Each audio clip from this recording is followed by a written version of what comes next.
Ma maman à moi, ma douce mamita. Je suis bien emmerdée et c'est pour ça que je ne sais à qui d'autre contacter. Il m'a été demandé pour ce moche mois de janvier de débattre et déblatérer sur la parentalité. Et pour t'avoir déjà déçu dans tes désirs de grand-maman, tu sais combien ce thème peut m'être désarmant. Je suis une baiseuse romantique. J'aime la chair sans faire choir mon éthique. La tendresse, c'est trop important pour que cette porte ne s'ouvre pas devant le premier passant. Et pourtant, il y a du passage. Je n'oserais pas te mentir et me dire si sage. On se cause suffisamment pour que je te narre tous mes tourments et même pour que je te cite dans cette foutue chronique. Car oui, on choisit pas ses parents, on choisit pas sa famille, on choisit pas non plus les trottoirs de Manille, de Toulouse ou d'Alger pour apprendre à chanter. Et je suis assez consciente qu'être née quelque part au milieu de tes entrailles est ma plus grande chance. Que j'ai grandi dans ce monde sans trop voir qu'il est errance, grâce à votre amour sans faille et à votre esprit pas trop étriqué que vous partagez avec le padré. Mais maintenant que je danse dans mon propre tutu, que je tiens la barre sans devoir m'appuyer dessus, je sens que je déchante et ne perçois plus que la décadence. Je trouve déjà ça bien triste de causer en public de baiseurs romantiques. Regard probablement blasé sur cette terre surpeuplée et tellement endoctrinée que pullulent les tueries autant que la connerie.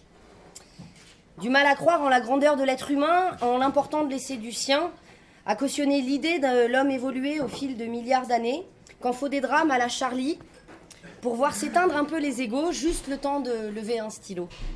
7 millions d'exemplaires, c'est toujours mieux qu'une bonne vieille guerre, mais c'est quand même bien sporadique. Ne serions-nous que des êtres émotifs aux réactions anachroniques? Je me sens pourtant maternaliste envers ceux qui m'agitent les tripes, et je faisais ma dernière chronique en faisant une longue liste détaillée de mon homme parfait, et nota bene pour les intéressés, toujours recherché. Mais l'effort de la langueur romanesque s'est déjà bien fait laminer par le sexe, devenu préalable indispensable à toute autre forme de caresse, verbale ou cérébrale. 15 saisons de Dawson pour en arriver là. Si c'est pas malheureux. Peut-être qu'éduqué au porno, on n'aurait pas fait mieux. Mais bon. Qu'on soit baiseur et ou romantique, il n'y a pas de formule magique pour rendre la vie moins triste. Regarder sourire un gamin. Peu importe si c'est le sien, la candeur efface tous les chagrins.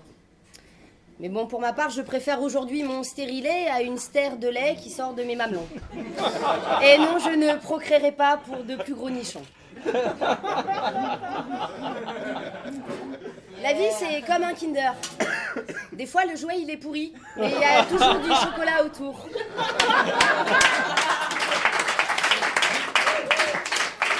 Me disait donc un ami il y a quelques jours, je choisis une bonne indigestion de plaisir et chercher comment m'épanouir plutôt que de pondre un mouflon, il y a toujours le risque qu'il soit un peu con, et à qui on refourgue tout ou partie de ses démons. Le même pote qui est père me disait avant-hier, j'ai fait une petite princesse, depuis je suis un roi. On jette sur les juniors ce qu'on voudrait pour soi. Et je lui ai répondu, avant tu faisais quoi ? Donner la vie et mettre la sienne entre parenthèses ne m'est pas une impossible hypothèse. Mais tant que j'arrive même pas à arroser une plante ou à nourrir un chat, je me dis que c'est pas vraiment pour moi. Et puis surtout, sans un gars qui me fait vibrer assez pour avoir envie de ça, j'oublie l'idée. Parce que les mecs, c'est comme les enfants, ils sont toujours adorables quand c'est ceux des autres.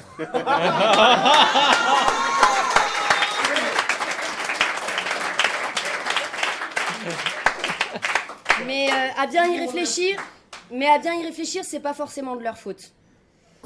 Avant que 1 + 1 fasse 3, faut déjà être assez bien avec soi pour faire sortir le loup du bois, pardon. Et pour trouver le partenaire qui fait cliquer de concert ce qui fait notre matière. Biencéphale, myocarde et bas-ventre synchronisé, ça n'arrive pas avec le premier amant qui te fait baver. Et aucune envie de faire un môme par dépit ou d'être toute conne face à lui quand il s'interrogera. « Maman, c'est quoi un orgasme ? Je sais pas, demande à papa. »